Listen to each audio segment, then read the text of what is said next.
반갑습니다. 점점 종착지로 가는 재무 아카데미. 오늘은 인생의 종착지라고 할 수 있죠. 은퇴 생활. 그것도 행복한 은퇴 생활을 위해서 우리가 준비해야 할 것이 무엇인지에 대해서 오늘 학습하는 시간 가져보려고 합니다. 여러분, 그러면 은퇴라는 건 뭘까요? 제가 은퇴라는 부분을 생각했을 때 모든 사람들이 은퇴를 어떠한 과정으로 생각하세요? 은퇴는 무엇일까요? 라고 했을 때 떠오르는 이미지가 조금은 막 활기차고 행복하고 즐거운 이미지는 아니다, 그쵸? 그런데 제가 윌리엄 샐러드의 서든 에이지 40 이후의 30년이라는 책을 읽은 적이 있거든요. 여기에 은퇴의 생활이, 은퇴는 제3연령기라고 해서요. 제1연령기는 배움의 시기, 제2연령기는 일과 가정을 위한 시기, 제3연령기는 장수혁명으로 새롭게 태어난 시기를 제3연령기라고 해서 은퇴 시기라고 하더라고요. 그리고 제4연령기에는 은퇴 시기라기보다는 노후의 마지막을 준비하는 그런 시기인데요. 이 책을 읽으면서 참 공감이 많이 됐어요. 첫 번째로는 이 첫 번째 연령기 때 우리가 태어나서 부모님 슬하에서 우리가 배우는 과정에서 진짜로 내가 하고 싶은 거 할 수 있을까요? 잘 못하죠. 왜? 많은 것을 배워야 되기 때문에. 그러면 제2 연령기, 내가 취업을 해서 일을 하고 그리고 가정을 이끌고 이럴 경우에 내가 원하는 것을 다 할 수 있을까? 곰곰이 생각을 해봤어요. 좀 힘들더라고요. 왜냐하면 가족을 지켜야 되고 내 사랑하는 자녀를 양육하려고 그러면 내가 하고 싶은 것을 잠시 접어둬야 되는 시기이더라고요. 그런데 가만 생각해보니까 제3연령기인 은퇴라는 그 시기에는 내가 진정으로 원하는 것을 할 수 있는 그런 시기라는 거죠. 그래서 어떻게 준비하느냐에 따라서 행복한 은퇴가 될 수도 있고 그렇지 못한 은퇴가 될 수 있는 부분이 은퇴 생활인 거죠. 그래서 오늘 아까 전에 말씀드린 행복한 은퇴를 위해서 어떤 준비를 해야 될까? 그러면 은퇴는 이렇게 내가 진정으로 원하는 그런 일을 할 수 있는 시기인데, 그럼 여러분들은 어떠한 삶을 원하시는지 한번 볼까요? 첫 번째 이 그림 어떠신가요? 너무 고달파 보인다, 그쵸? 리어카를 끌고 다니는 할머니. 그리고 두 번째 삶은 어떻게 보이세요? 그래도 조금 활기차고 자기 일을 하시면서 준비하고 계시다, 그쵸? 세 번째, 이런 분 우리 공원에 가면은 엄청 많잖아요, 그쵸? 이런 사람도 있고요. 그리고 저희 통계학적으로 이 은퇴 생활에 여가 활동으로 우리 노인 인구들이 86%가 TV 시청이라고 하더라고요. 여러분들 이런 삶 원하십니까? 그렇진 않죠. 행복한 삶이라는 것은 좀 다른데요. 이런 삶 어떠세요? 두 노부부가 넓은 바다를 보고 서로에 대해서 얘기하는 삶. 이건 좀 어떠세요? 저 이 프로 진짜 즐겁게 많이 봤거든요. 호다 할배라는. 진짜 친한 동료들과 함께 같이 여행을 가는 거. 너무 좋았던 것 같아요. 자, 이건 어떠세요? 노년의 은퇴 이후에 나의 가치를 조금씩 상승하고 내가 갖고 있는 재능을 다른 사람한테 알려주는 그런 삶. 저는 저가 나중에 이 은퇴 이후에는 저가 가지고 있는 자그마한 그런 재능들을 이렇게 기부하면서 살고 싶어요. 여러분은 어떻습니까?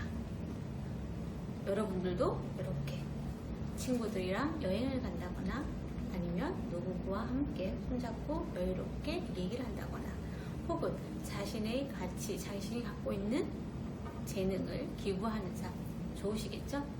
오늘 이 시간에는 여러분들이 타임머신을 타고 가는 거예요. 그래서 내가 행복한 삶을 위해서 우리 은퇴 시간을 어떻게 보낼지, 자, 은퇴 후 생활 계획표를 한번 작성해 볼 겁니다. 자, 여러분들한테 시간은 여유를 줄 거예요. 제가 드린 생활 계획표 있죠?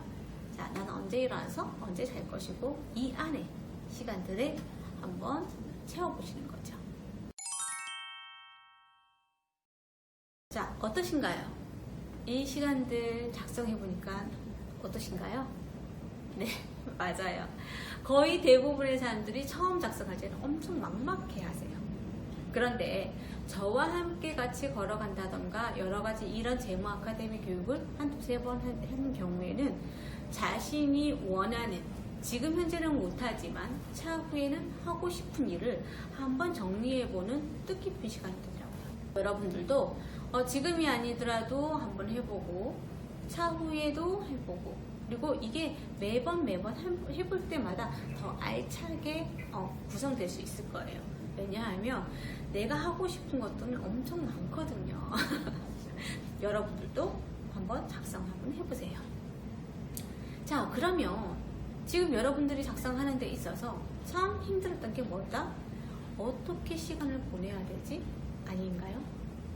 자, 그래서 노후, 은퇴 이후의 삶에 만족도를 높여주는 일 3가지를 꼭 구성하셔야 된다고 합니다. 그 첫 번째가요, 나 자신을 즐겁게 하는 일. 어떤 일 있으세요?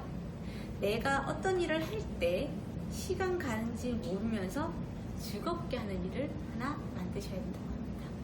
두 번째는요, 나를 끊임없이 발전시키는 일이라고 해요.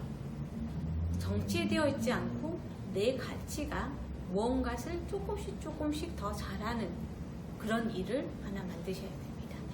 각각 다 다르실 거예요. 어떤 분은 악기를 다룬다거나, 혹은 어떤 분은 왜 이런 거 있잖아요. 할머니이신데 너 나이가 지극하셔서 나는 영어를 이제부터 시작했어. 그래서 지금 프리토킹이 잘 돼. 이런 일들인 거죠. 그리고 세 번째는 사람들과 교류할 수 있는 일을 만드셔야 된다고 합니다. 그 3가지, 나 자신을 즐겁게 하는 일, 두 번째는 나를 끊임없이 발전시키는 일, 그리고 사람들과 교류할 수 있는 일. 이렇게 자기 자신을 즐겁기도 하고 끊임없이 발전시키고 그 다음에 사람들과 교류할 수 있는 일, 이런 일들을 하나씩 찾으시면 좋을 것 같고요. 그리고 두 번째는요, 취미생활을 할 때 동적인 취미생활과 정적인 취미생활을 2개 다 같이 가지고 가셔야 됩니다. 너무 동적으로 하다 보면 차후에 어떠한 일이 있어서 동적인 것을 못하게 됐을 때 오는 우울감 엄청 크거든요. 만약에 정적인 것만 하게 되면 어떻게 될까요? 사람들하고 교류가 없어서 소외되는 그런 부분이 있기 때문에 동적인 것과 정적인 것 같이 한번 해보시는 것도 좋은 방법인 것 같습니다. 자, 그리고 그러면은 이렇게 즐겁고 행복하고 그런 걸 하기 위해서는 어떠한 요소들이 필요할까요? 행복한 은퇴를 위해서는 제일 첫 번째, 건강인 거죠. 아무리 돈이 많고 아무리 할 일이 많아도 내가 아파요. 몸이 아파요. 그러면 즐겁게 할 수 없겠죠. 건강을 챙기는 게 1차 순서고요. 두 번째는 돈이겠죠. 내가 어떤 활동을 하는 데 있어서 또 누군가가 밥을 사면 저도 밥을 한번 사야 되는 거 맞잖아요. 그래서 자금이라는 부분이 필요합니다. 제일 중요한 거는 그렇게 하는 데 있어서 내가 건강하고 돈은 있어, 내 주위에 사람이 없다? 그러면 행복한 은퇴자가 될 수 없습니다. 그래서 행복한 은퇴의 3요소는요, 첫 번째는 건강이 최고고요, 두 번째는 돈이고요, 그리고 세 번째는 인간관계를 잘 하셔야 됩니다. 특히나 우리 어르신, 아버님들 같은 경우에는 직장생활을 많이 하시잖아요.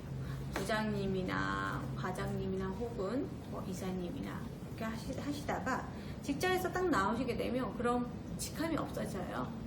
없어짐으로 인해서 회사 내에서는 그 인간관계가 잘 이루어지다가 떨어져 나가게 되면 새로운 인간관계가 없는 그런 경우가 의외로 좀 있으시더라고요.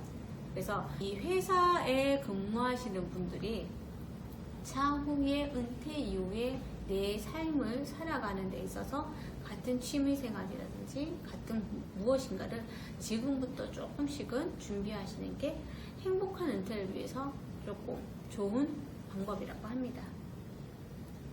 자, 그래서 마지막으로 행복한 은퇴는 건강한 몸으로 경제적으로 부족함이 없이 좋아하는 일을 살아가는 삶이 행복한 은퇴 생활이라고 합니다. 여러분 어떠실까? 동의하십니까? 네, 이렇게 행복한 은퇴를 위해서 필요한 3가지 요소를 준비하는 데 있어서 건강한 몸 열심히 저거 해드릴 수는 없죠. 열심히 운동하시고 하셔야 되는 부분이고요.